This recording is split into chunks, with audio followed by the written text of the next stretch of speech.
No, No, different. different Callans. They're from further over the lane. And because Jimmy, Black hands. A whole new sort of suntan. The whole of Ireland. It's never been done there. Oh, yeah. Callan's, Yeah, okay. that's good. You enjoying it? Yes, I am. Yes, I am. Very much.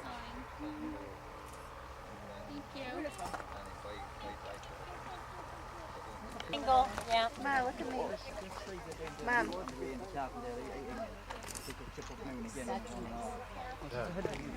This is where Jerry's father was born and raised.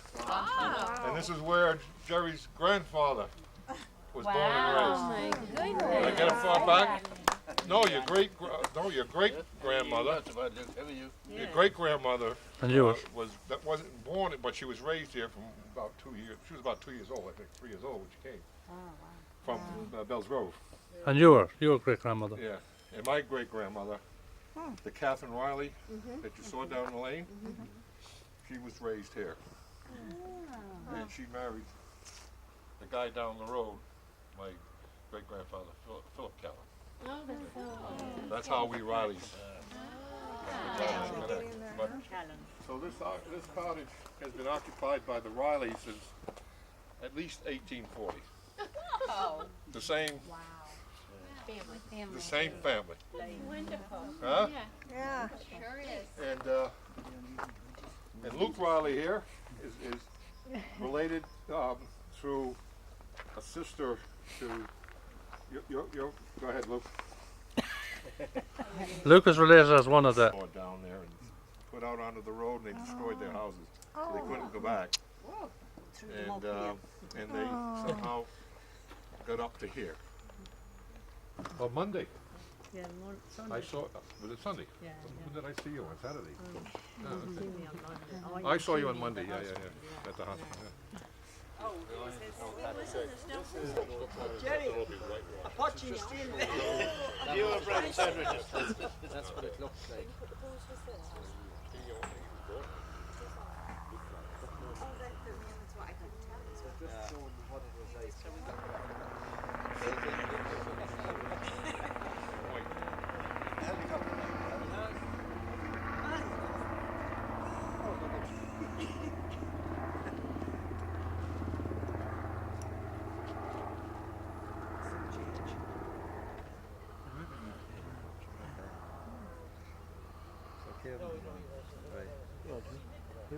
Dropping leaflets next.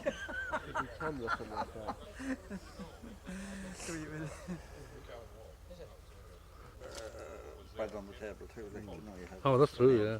Yeah. No, but like he was. Yeah, he could afford. There's a fireplace in there. He uses it to go to the rubbish too. Great idea.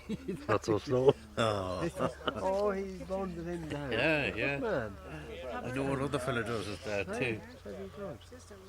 Yeah. Yeah. Very good. You need a first dog.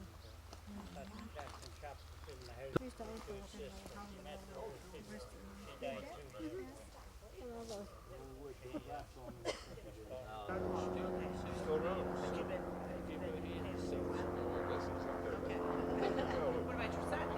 Will you be down in Kilnaleck tonight? Don't know, I have to go away somewhere first anyway. Alright.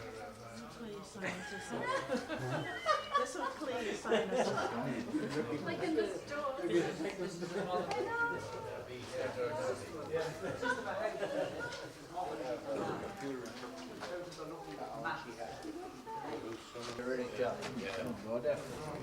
Yeah, but you'd find the sheds a lot more sophisticated. I remember a couple of years in Canada. Yeah. Oh, God, there was a shed. Yeah. It's nearly all cage anyway. Yeah. Even handed, yeah. Yeah. Yeah. Yeah. Yeah.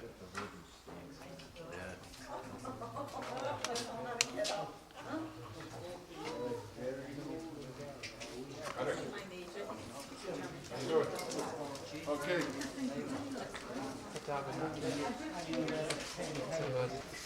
Met him already. He is the son of the farm operators. His father's Jimmy Lynch and Patsy Lynch, his parents. They happen to be in America, so he's in charge of the whole operation. If you saw that house as we turned the corner up here, that's his house. I first came here in 1982. And Matty Lynch, his uncle Matty, your Uncle Matty, Yeah. right? Yeah. No, granduncle. Granduncle Matty, took me around and we ended up here as well.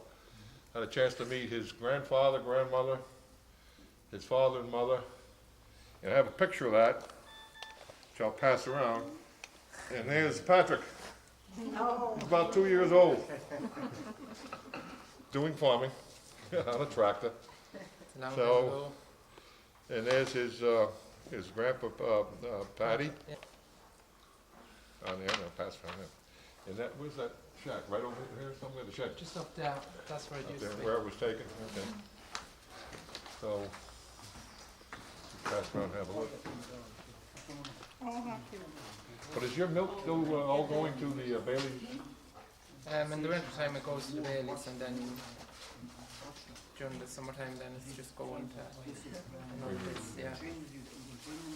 So when you different branch of Lynch, Okay. totally unrelated to you.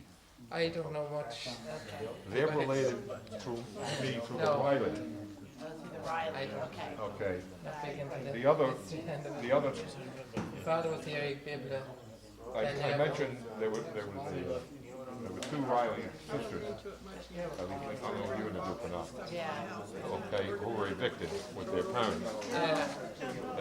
One was Kitty Reilly, my great grandmother, Okay. and one was Rose. But they're dry cows Reilly. that are going to. Okay. Okay, They're going to have that would be his great calf great next grandmother. month or two. Oh, okay. She married a lady. Weather was so bad, so didn't bother letting them out. And that Only was the the- cows come in. So you have to go back to the great grandmother. Right. This part, which is over as far as I know. Where But do prior to that, like we We have make, a traced. yeah, we make twice a day. We make around 7 in the morning and yes, because about half 5, half there's a 5. detail piece that Maureen Oh, had. okay. It takes the horses back to the 1700s. Oh, okay. We rear females and we keep them for breeding. We sell them on then. Breeding after. Years later.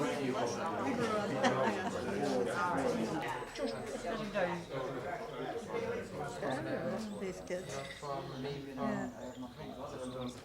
Be around anyway, so no.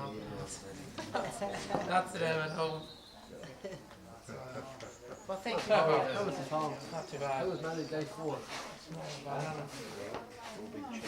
No. You're busy when the boss is away. Flat out. Yeah, see him. The weather improved a bit here. Oh, he's busy walking. He's gone. He's gone. Catching us walking. Yeah, we don't want to do that. Our car is going to smell great, huh? Did you ask him?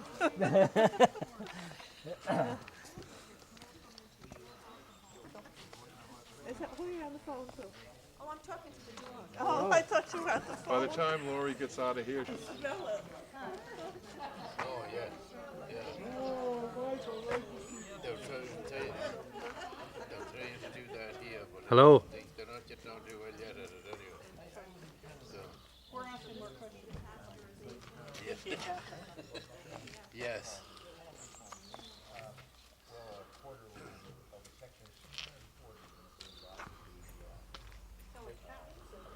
Crushlaw now. What's that? Crushlaw graveyard.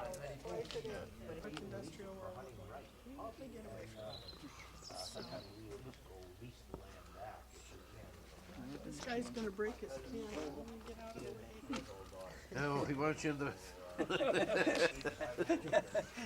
This is your nationwide, Jerry. I'm just thinking, Shannon, how your father would have had fun today. Oh, he would have loved this. Nearly, Especially to, I don't know when the last time he was here. Oh, it's good to visit with you. I'm a half a Lynch, so, but a different one, I guess. And so he was buried here, and there was a big little battle about it. Back on his body front back, he was buried there. All right.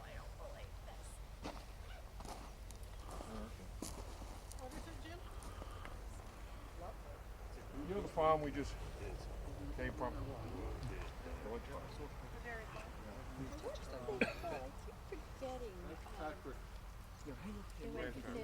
like an island of some sort. Late of the USA.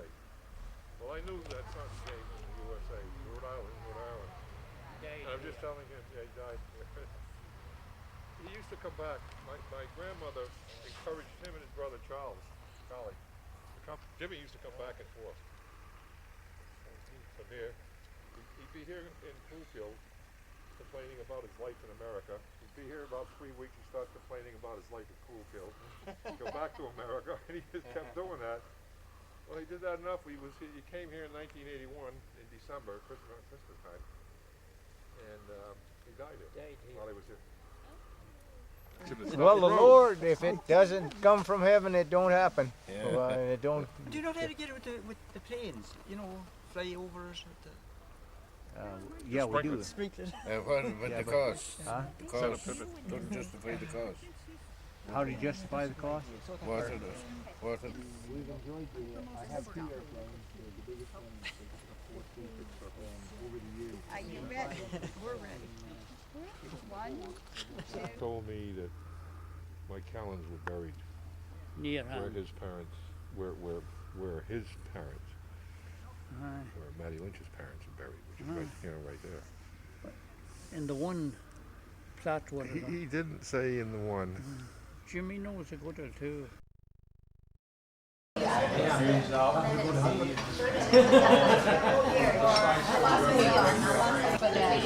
for this dinner here. I'll leave on the table type thing. The box is $150. I haven't done the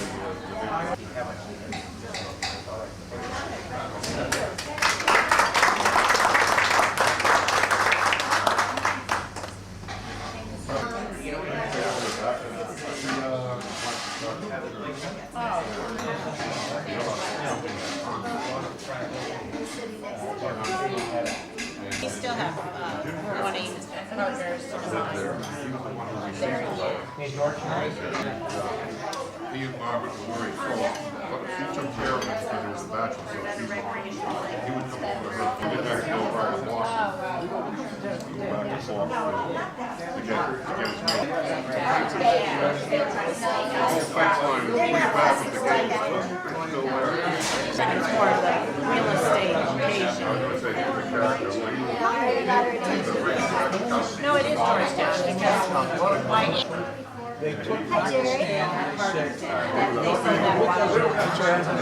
Hello. You're against the and that's why we practice. The movie stars go. Wait, you see the title in the church. Oh, I saw things in the church. What else did he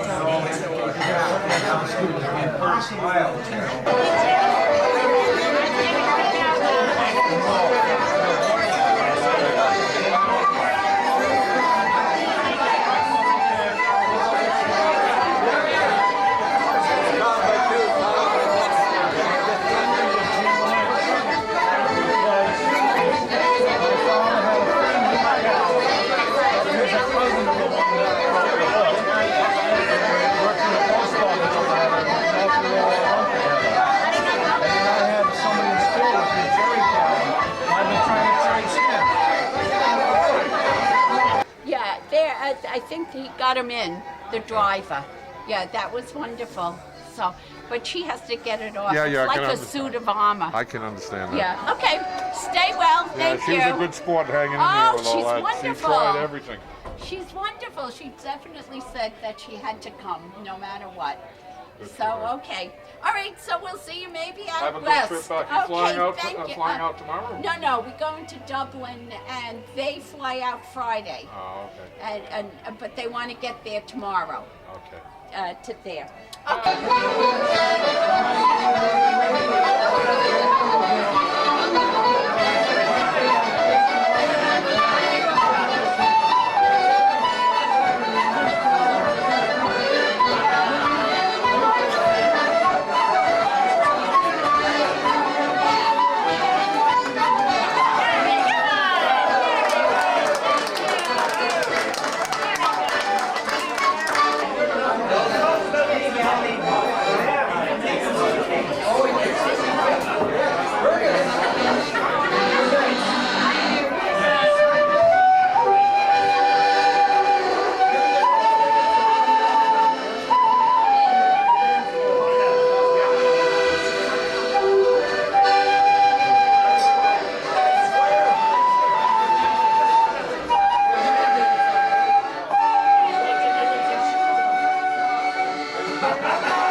Just for a few moments, please, if we could have your attention.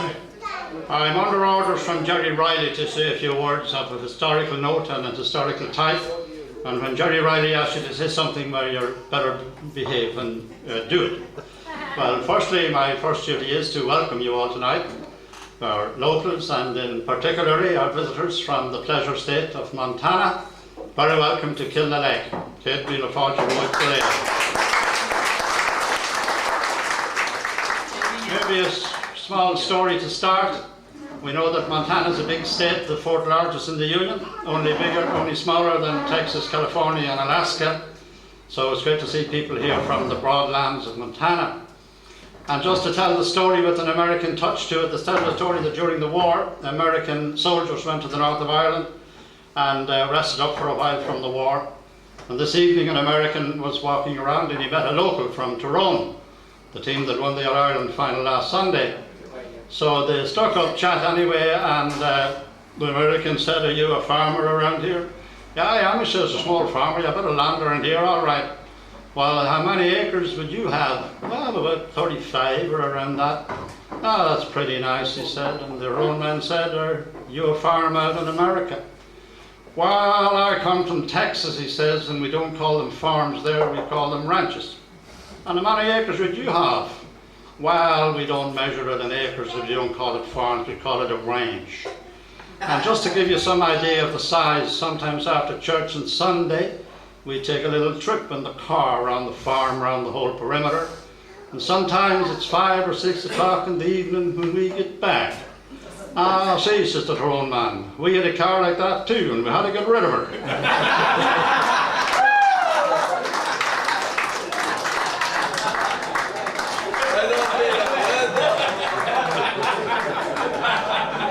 Anyway, back to Miles Daly, the Copper King of Montana, born at Derrylea, Ballyjamesduff on the 5th of December 1843. And you want to get some idea of what Ireland was like at that time. There were a few good years after Catholic emancipation in 1829. Churches and schools were built with a great rush. Ballinary Church, which is my local one out the road, was built in 2 years, opened in 1831. They built a church and a school in 2 years, one of the first schools to open under Catholic domination in 1831. So Miles Daly, born in 1843, the year before the Great Hunger really broke out. And you note that I don't call it the famine, because famine brings to mind an arid land with no food, no nothing. There was plenty of food in Ireland all years during the famine. In fact, there was food exported out of Ireland each and every year during the famine. Certain countries tried to help, but they were told by the British that there was no problem, that it was all the fault of the Irish. If they'd only get up and work, they'd be all right. The workhouses were built and people died, over 1 million died. And of course, 1 million and more emigrated to the United States of America. And the fare at the time was £5, so it was hard to get the £5, hard to get to America, hard to survive the coffin ships, go through quarantine on Ellis Island. It was a very tough time indeed, and a very sorrowful time in Ireland. And there was worse to come until 1848. And even after that, in 1870 and 1880, there was famine again, or hunger again in Ireland. So this was the Ireland into which Miles Daly was born. He went to work for a farmer as a very young man, and looking at the dates and times, he must have been about 13 when he went working for a farmer called John Cummings. Now, there's very little records, but the only John Cummings we can trace is John Cummings, who at that time owned Trover House, where the hotel is now.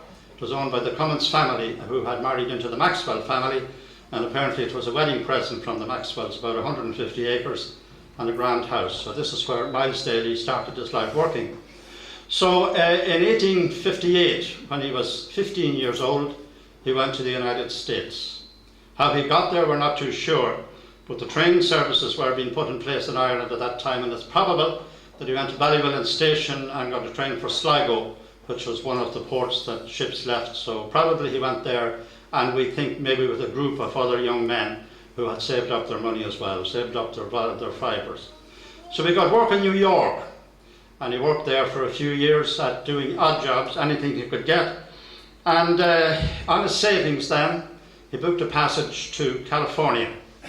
And the way he got there was a ship from California through the Panama Isthmus.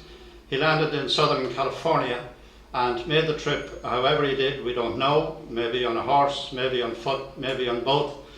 But he arrived in California, and the first state he shows up in is Nevada.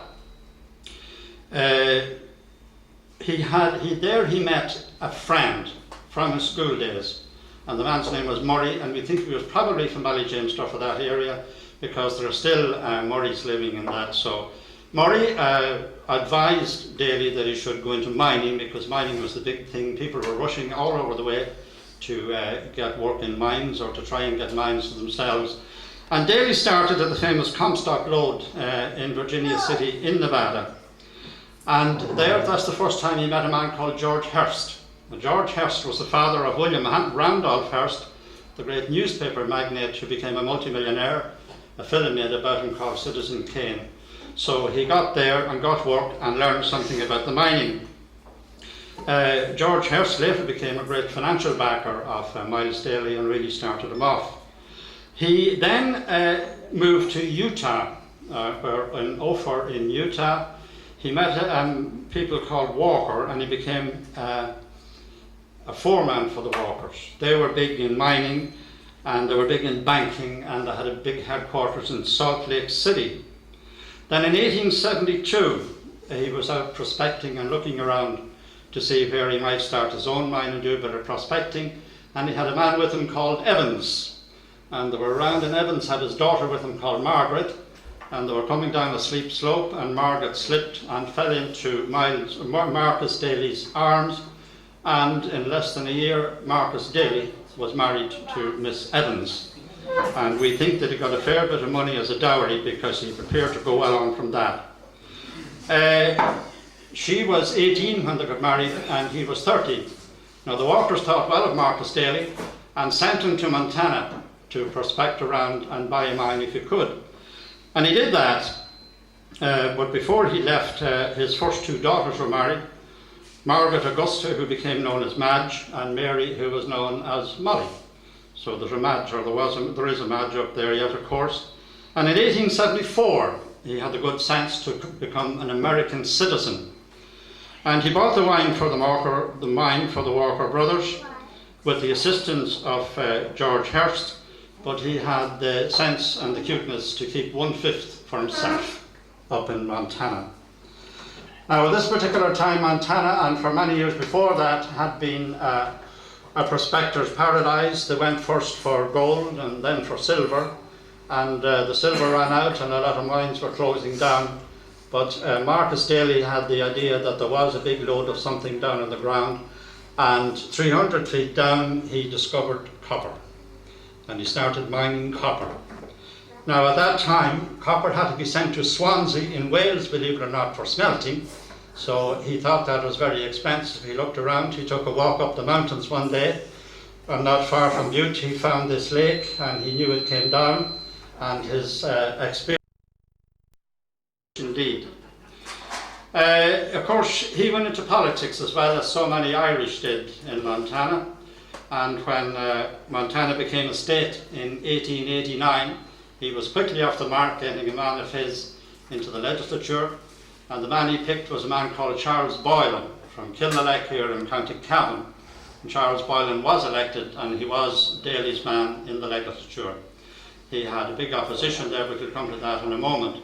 Now, Charles Boylan was elected. He was his lieutenant for many years.